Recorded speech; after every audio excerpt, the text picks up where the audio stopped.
Will you turn, please, to Daniel chapter 2.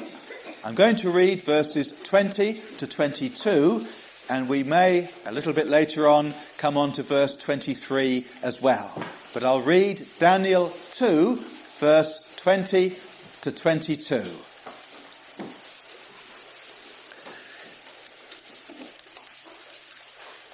Daniel answered and said, "Blessed be the name of God for ever and ever, for wisdom and might are his. And he changes the times and the seasons.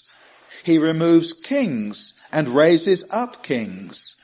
He gives wisdom to the wise and knowledge to those who have understanding.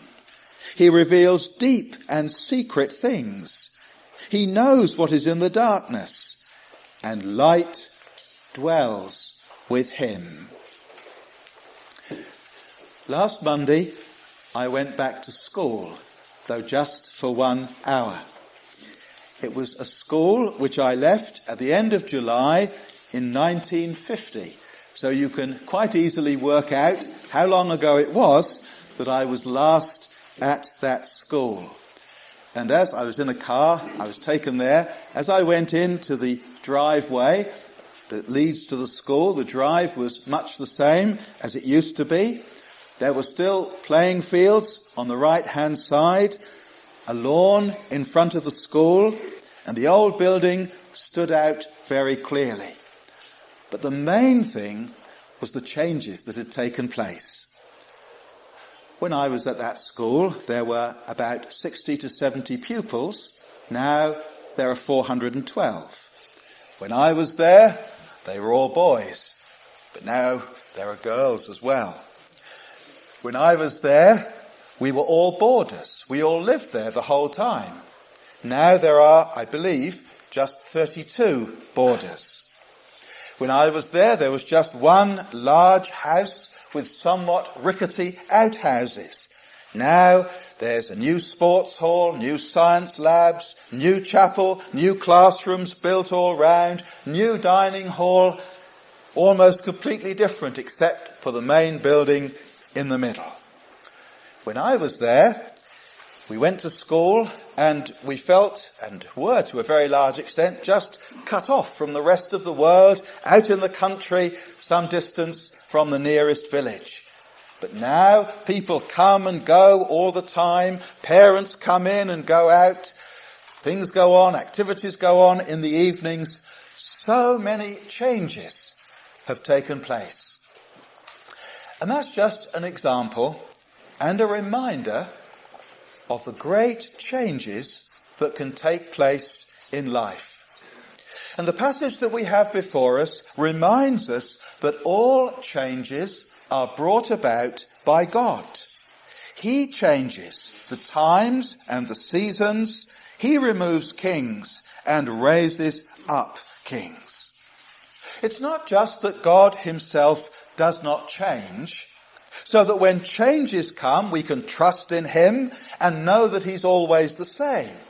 He gives us stability. He gives us security. That's true. But it's more than that. It is God himself who changes times and seasons. It is God himself who removes kings and raises them up. If the times change, God has brought that about.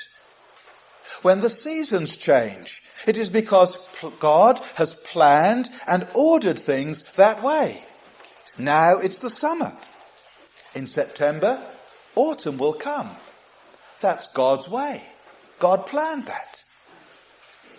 When kings, prime ministers, presidents change, that also is under the control of God. New governments arise with new manifestos, new legislation. But God is not caught out. It's difficult for us to understand. It's impossible for us to understand fully. But the wisdom of God is behind and in everything that happens. He changes times and seasons. First of all, let's think how this affects all of us. Because I started with a school, we'll start off by thinking how it affects young people. If you stop to think about it, there are many changes that take place when we're quite young. Going to school itself, of course, can be a big change. For me and my brother, going to that particular school was a very big change, because I never really lived at home after that. Went to that school as a boarding school, then I went to another boarding school, then I went into the Air Force, then I went to college, then I was called to be an assistant pastor of a church. And so I never really lived at home for any length of time after I went to that school. It was a time of change for me and for my brother, and for that matter, for my parents also, a time of anxiety and worry for them. What was going to happen in this time of change?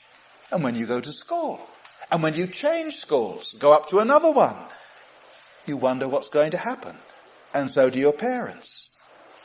And of course it's a time of change just physically.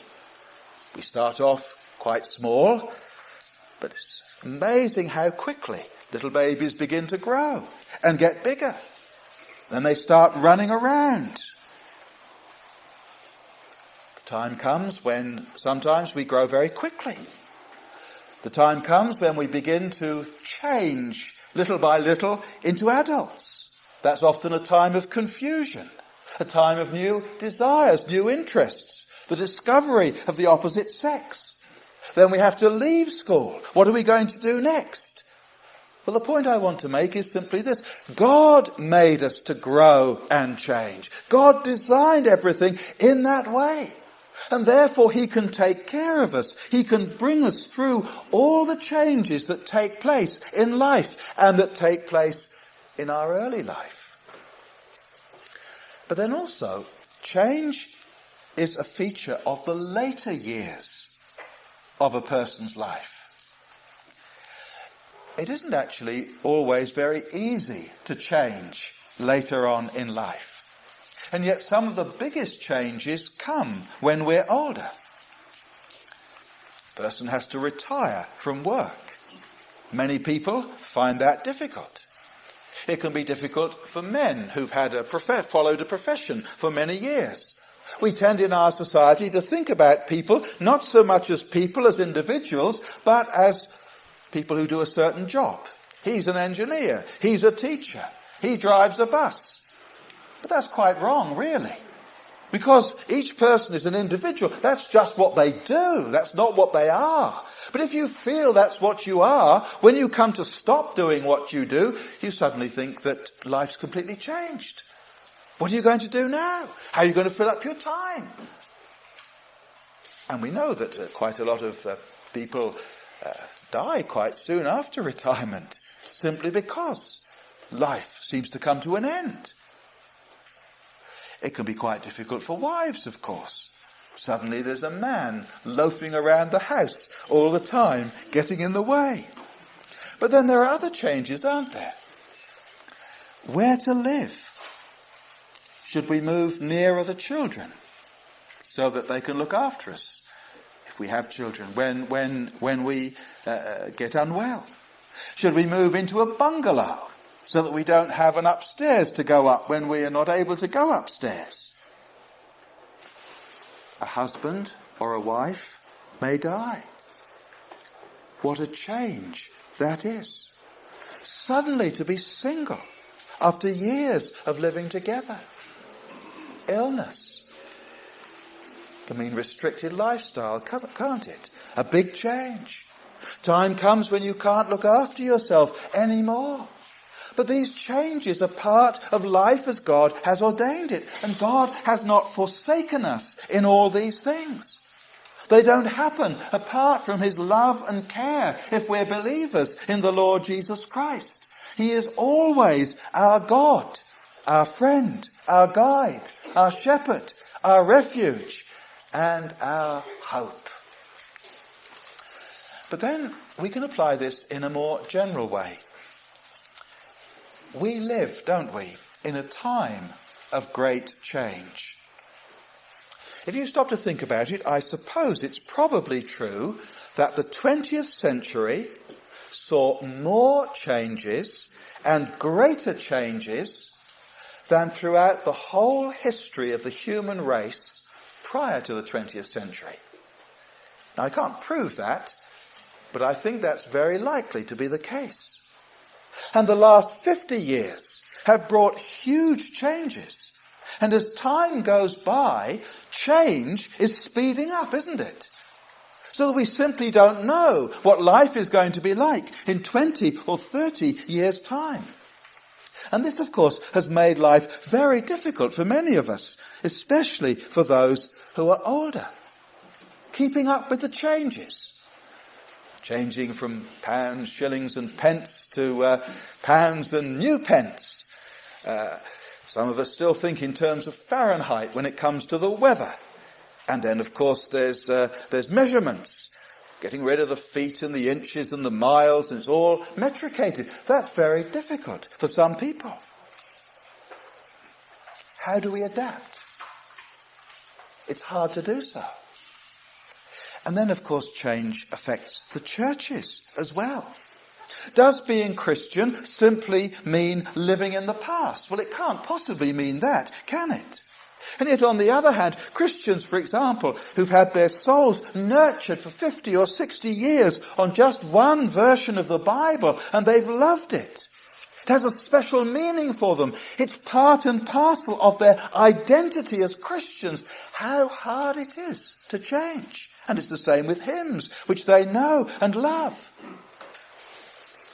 Why is there all the fuss about the pound? Well, part of all the fuss about the pound and people wanting to keep the pound and not have the euro is because, to some extent, we define Britishness by the pound, don't we? That's part of what it means to be British. It's part of what it means to live in this country. It's part of our identity. It's part of what we are. And we feel that we're going to be changed. And up to a point we are going to be changed, very likely. And we don't like the thought of it. How hard that is. How hard it is when change affects churches as well. There are times when everything seems up in the air. And we say to ourselves, oh, for a sense of peace and rest and certainty and security. Let life just go on without any changes for a while. But you see, God hasn't changed. And he's there in all the changes that are taking place. He changes the times and the seasons. He will never leave us nor forsake us. He gives grace for every need, for every circumstance, for every change. He is here among his people in wisdom and might. And so we can live through periods of change. Now, secondly, let's think how this applied to Daniel. How was it that Daniel and his 3 friends ever came to be at Babylon at all? Well, of course, it was because Nebuchadnezzar, king of Babylon, had invaded Judah, had captured Jerusalem, and taken away most of the people to exile as captives in Babylon. What a change that was! And they must have thought to themselves, many of them, how could this be? Jerusalem is the holy city. Jerusalem is the city of God. The temple of God is here. How can it be that Nebuchadnezzar has come into our city and captured it and destroyed the temple and taken us far away? How could such a change ever take place? We read, in the 3rd year of the reign of Jehoiakim, king of Judah, Nebuchadnezzar, king of Babylon, came to Jerusalem and besieged it, and the Lord gave Jehoiakim, king of Judah, into his hand, with some of the articles of the house of God, which he carried into the land of Shinar to the house of his God. God brought about this change. Of course, this was a change that came about in the judgment of God because of the disobedience of the people. But then think of these 4 young men themselves. We read in verses 3 and 4, "Then the king instructed Ashpenaz, the master of his eunuchs, to bring some of the children of Israel and some of the king's descendants and some of the nobles, young men in whom there was no blemish, but good-looking, gifted in all wisdom, possessing knowledge and quick to understand, who had ability to serve in the king's palace, and to whom they might teach the language and literature of the Chaldeans." The king said, look out from amongst the Jewish people, the most promising young men that you can find. People who are gifted, quick to understand, quick to learn, people who will be leaders in their nation. Find them all and then bring them in for 3 years training. Give them the king's delicacies, give them a pagan education, change them from Jews into loyal servants of mine who will keep their own people from rebellion. That was the purpose. How could these people, these young men, be kept? What a change! Brought up as Jews, brought up in Jerusalem, brought up to worship God. Now they're far, far away from their native land. They're brought into the king's palace. They're giving an education in which they will be educated about false gods. How can they withstand just 4 of them? Well, presumably there were others, but these 4 seem to have been picked out. But the king's plan didn't work. God kept Daniel and his friends. God does that sort of thing because changes are under his control. Things that we think would likely turn the hearts of young people from the Lord are used to strengthen their faith instead. And Daniel and his friends became strong, trusting in God through the very trials and difficulties that the changes in their life brought to them. But think in chapter 2 of the immediate context of the words where Daniel says, "Blessed be the name of God forever and ever." Now, I didn't read anything of chapter 2. But in chapter 2, Nebuchadnezzar had a dream. What was the dream about? What did it mean? Well, the dream was about the future. Nebuchadnezzar couldn't understand what it was about, but Daniel was given the interpretation, and that's what he's talking about here. God has given him the interpretation. And what was the interpretation? What was going to happen? Well, if you look at verses 36 to 40, we'll read a little bit like this. "This is the dream. Now we will tell the interpretation of it before the king. You, O king, are a king of kings. For the God of heaven has given you a kingdom, power, strength, and glory. And wherever the children of men dwell, or the beasts of the field and the birds of the heaven, he has given them into your hand and has made you ruler over all of them. You are the head of gold. But after you shall arise another kingdom inferior to yours, then another, a kingdom of bronze, which shall rule over all the earth. And the 4th kingdom shall be as strong as iron," and so on. The interpretation of the dream was this. God had given Nebuchadnezzar the position that he had. God had raised him up as king. God had given power and authority into his hands. But then in the future, another empire is going to arise, the Medo-Persian. And then after that, another will arise, the Grecian. And then after that, another will arise, the Roman. God knows it. God will bring it to pass. There will be wars and battles. There will be armies marching across country after country. There will be bloodshed and violence.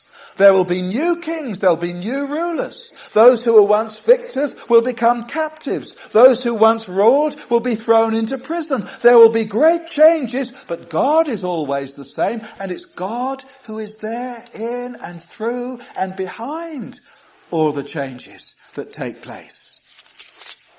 He changes the times and the seasons. He removes kings and raises up kings. God is in it all, working out his purpose. God is in it all, even using the folly and sins of men to pursue his plans. And in verses 44 and 45 of chapter 2, we read, "And in the days of these kings, the God of heaven will set up a kingdom which shall never be destroyed." That's the kingdom of our Lord and Saviour, Jesus Christ. And those who belong to that kingdom are safe and secure in the kingdom of Christ forever. And so you see, we have nothing to fear if we belong to the kingdom of Jesus Christ. If we trust in him, whatever happens in the world, whatever changes come, they're all in the hands of God, and we belong to a kingdom that lasts forever, that is sure and settled, and when everything else is shaking and falling to pieces, the city of God, the kingdom of Christ, remains. But before we leave this particular point, there's something else that we ought to notice. The world has always seen changes, and most of them violent and sudden. In actual fact, the changes of our day are really very mild by comparison. We don't really know what change is. Here we are and we grumble about changes, and it's just the change of money. Who cares about that? We grumble about this change and that change. But suppose an army were to march into our country. Suppose we were taken away across to the other side of the world in captivity. Suppose we were made slaves. What a change that would be. That's the sort of change which has happened right down through history, hasn't it? Some of you lived during the Second World War. And you can think of the invasions that took place on continental Europe. The pictures of refugees, displaced persons, as they were called. Millions and millions of people. When an army invaded, all these people had to move out as quickly as possible. And then when the army came on, they went from one country to another, and there were millions of them across Europe. What changes took place in people's lives then? Now, of course, here in this country, we are so glad that we were last invaded, was it 1066? It hadn't been invaded since that time, but of course there have been all sorts of civil wars. The Wars of the Roses sounds like a sort of garden festival, but it wasn't when you were involved in it. Bloodshed and violence, town against town, city against city, murder and mayhem and rape and destruction. The Civil War. We look back to the Puritan era. Wonderful period. If only we could have lived in the days of those giants. What changes took place during the Civil War in the middle of the 17th century. Not many of us would really have wanted to have been around in those days. The persecution that took place. Bunyan in prison for 12 years. How easy life is for us all.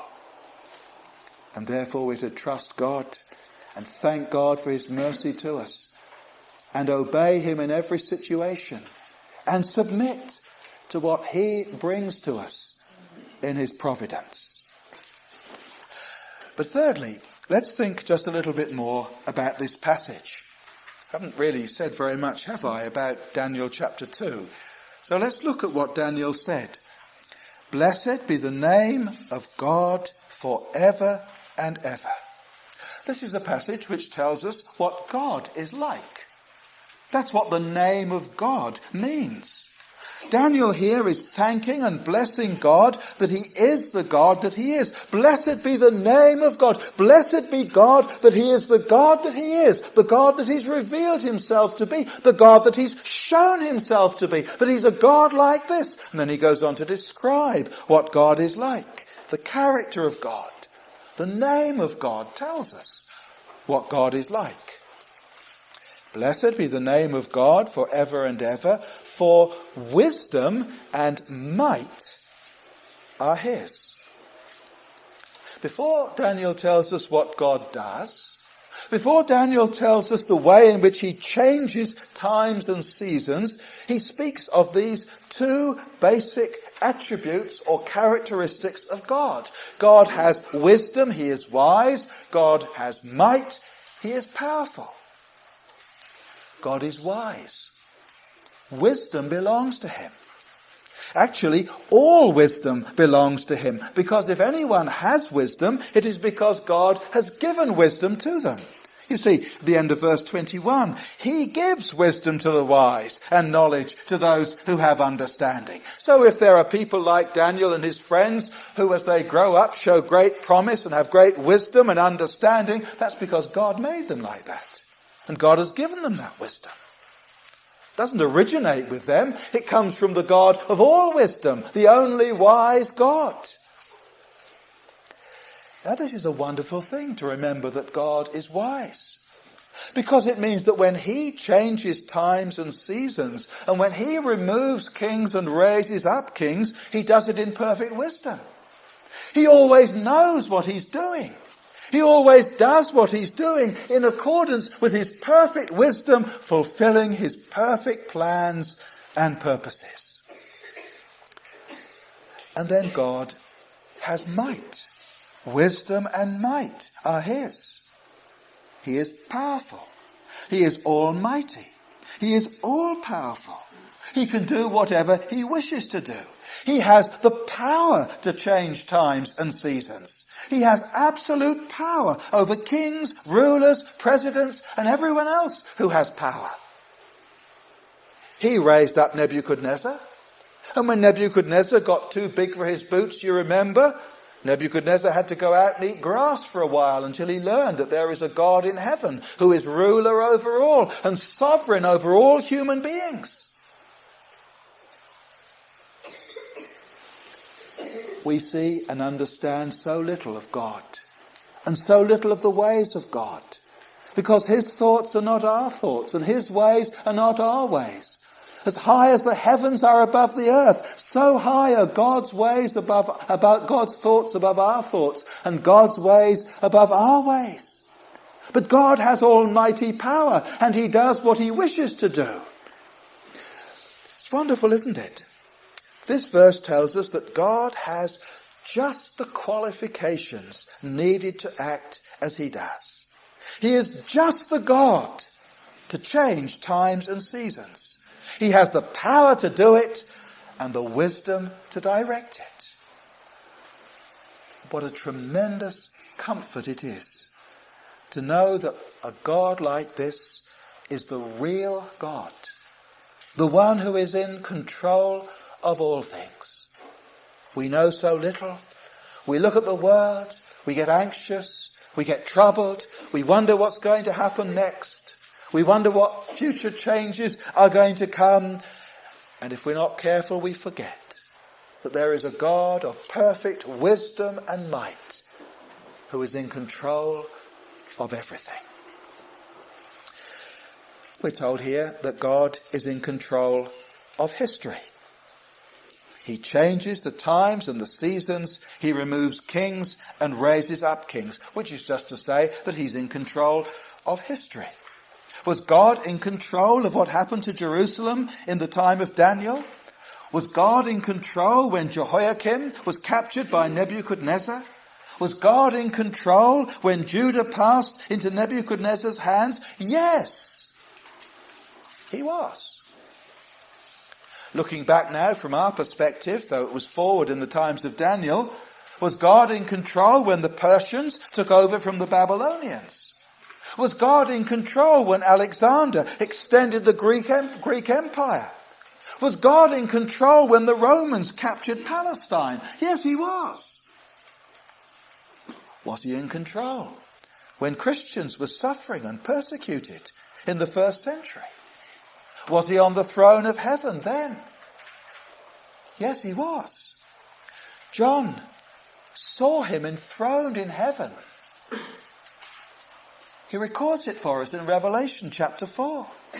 What about England in the 17th century? Was God in control then? What about today? God is still on the throne. He's the Lord of history. He's working out his perfect plans and purposes. And he gives wisdom and knowledge. We've read it before. He gives wisdom to the wise and knowledge to those who have understanding. We know very little. Some of you may think you know very little. Some of you may think you're not very wise. Some of you may not be very wise. But God can give us the knowledge and wisdom that we need for living in this world.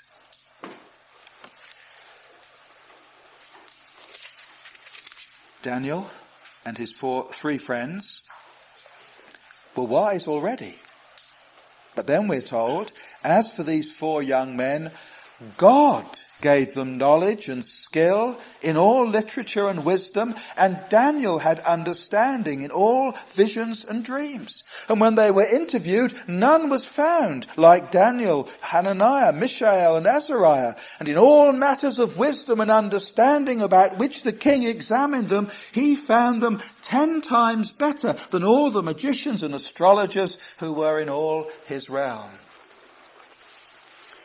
That doesn't mean that all Christians can pass A-levels or anything like that. What it means is that God gives the wisdom and the knowledge and the understanding that we need to live our lives as Christians. If we're young, God can give us the wisdom and knowledge that we need. If we are unsure about what life holds for us, if we are unsure of how to live as Christians ought to live, if we're troubled about temptation, if we're troubled about what other people say, if we're troubled about difficult decisions that we have to make, God can help you. God will help you if you trust him. He gives wisdom. He's full of wisdom himself, and he gives the wisdom and understanding that you need to live a Christian life for him. Some of you are much older. You might be worried about what the future holds, about what your last days are going to be like, perhaps about whether you'll remain faithful to Jesus Christ right up to the end. You might be anxious about who's going to look after your husband or wife if you die, how your children are going to turn out, what's going to happen to them. We're to trust God. God gives the wisdom and understanding that we need to live in a changing world. God knows all the deep, dark, and secret things. Verse 22, he reveals deep and secret things. He knows what is in the darkness, and light dwells with him. How dark the future sometimes seems to us, doesn't it? We just can't see how things are going to work out. But it doesn't matter really, because God knows everything. Light dwells with him. Things which are hidden and dark and deep and mysterious to us, they're not mysterious and dark and deep and hidden to him. Everything is naked and open before his eyes. He sees it all. He knows it all. Everything. He dwells in light unapproachable, and everything is light and bright to him. No one has to tell him what's going to happen. He doesn't have to search around finding out what's going to take place. He knows the end from the beginning. Nothing is hidden. Everything, dear friends, is in his hands. And so he is to be praised, adored, worshipped, trusted, and loved. We're to say with Daniel, blessed be the name of God forever and ever. We're to say with Daniel, I thank you and praise you, O God of my fathers. Verse 23. You have given me wisdom and might. See, he starts off by saying, blessed be the name of God, wisdom and might are his. And then he says, I praise and thank you. You have given me wisdom and might in my own little way, for my own little needs. Strength to do what I have to do, wisdom to do it as you want me to do it. And have now made known to me what we asked of you. for you have made known to us the king's demands. There is much that we don't and can't understand. But God understands everything. And so we're to praise and glorify him and to rejoice in him and in his goodness. Now in verse 23, of course, Daniel is especially praising God because God has revealed to him the dream of the king. Now that was what Daniel needed to know at that time. And what Daniel needed to know at that time, God revealed to him. Now you know, God still does that. I'm not talking about revelation. I'm not talking about supernatural intervention by God. I'm simply saying this, that what we need to know for our lives now, God makes known to us. In one way or another, as we trust him, as we read his word, as we pray, as we commit our lives to him, he makes known to us what we need for our life and obedience now, not necessarily tomorrow, but now in this world. He shows the way. He directs our path. By his word, by his providence, the way in which he orders our affairs, he guides us and he leads us surely. We can trust him. He can keep us from straying. He can keep our feet from falling. He won't show us everything, but he'll show us enough. He is the God of our fathers, as Daniel said, and he is our God. And so, whoever you are, young or old, in these days of change, trust God. Obey him. Put yourselves into his hand. Rejoice in him and praise him.